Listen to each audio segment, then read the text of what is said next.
Hey everybody, so I went to a department event yesterday, and as an incoming master's student, that meant that I had to introduce myself to pretty much everybody, which ended up with me having the same conversation with a lot of different people about sort of my story, where I'm coming from, and what brought me to the program. And one of the things that came up quite a lot is the fact that I graduated in 2011, and took 4 years off before coming back to do my master's. And I had to be perfectly honest, the reason for that was burnout. After finishing such an intense bachelor's degree with something that I am incredibly passionate about, I just ran out of energy and I had to take a break. And what surprised me was the number of people who had the same story, and it seemed like the more I respected the person and the more I was excited to be able to work with that person, the more similar that story was to mine. And I think it is because burnout is a sign of passion. When you care so much about something, you don't always know when to stop, and you just keep pouring your heart and soul into everything that you're doing,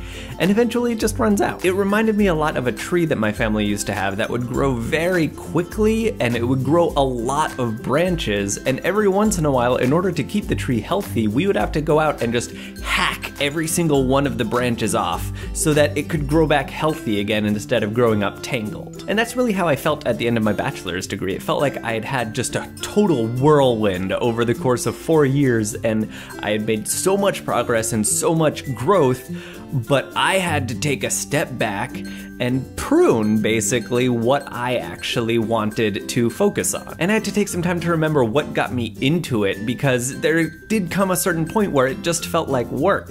And I had to remember that this is something that I'm really passionate about. And that is basically what happened with me. I spent the first year living in Korea where I brought my instrument with me, but I never played it. My apartment was virtually silent for that year as well. I didn't listen to music that much at all. But then it started to creep its way back into my life, and I started finding new music, and then there was a point where I got so excited about finding all this new music that I was spending like 50% of my income on iTunes, because that was the only thing I could get in Korea. There wasn't Spotify. There was the Melon player, but the classical library wasn't that good. I'm getting off track. And the reason that I'm making this video is that I know a lot of you are at that point in your life. You're either in college or you're in high school getting ready to go to college, and you're finding what you want to focus on and what you want to be passionate about.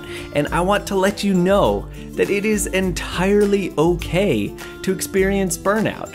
It doesn't necessarily mean that you're done with that thing for forever. You could be, I don't know, in culinary school, and then you just stop eating fancy food for forever and spend like a week binge eating McDonald's and Burger King. And that's okay. That doesn't mean that you care any less about the food. It just means that you need to take some time to reconstruct yourself. Growth comes in fits and starts. It's not always a linear progression, and you shouldn't expect it to be. So if you're sitting in your pajamas in your bed that you haven't gotten out of, and this is the 1000th YouTube video that you've seen this afternoon because you didn't wake up until noon, that's okay. You got this. Have an extra scoop of Lucky Charms from me. And I'm sure a lot of you have experiences with burnout as well, so please do let me know in the comments what you think about that. Reminder, I will be at VidCon this week, and I would love it if those of you who see me could come to say hi. I'm gonna keep saying that because I know I'm gonna get tweets saying, hey, I saw you, but you looked busy. I could be busy, and I'm sorry if you catch me at a bad time, but there's a strong chance that I'm just hanging out with my friends and you can come talk to me. Hopefully I'll see some of you there, and hopefully there'll be a lot of good things that come out of it. Have a great week, everybody.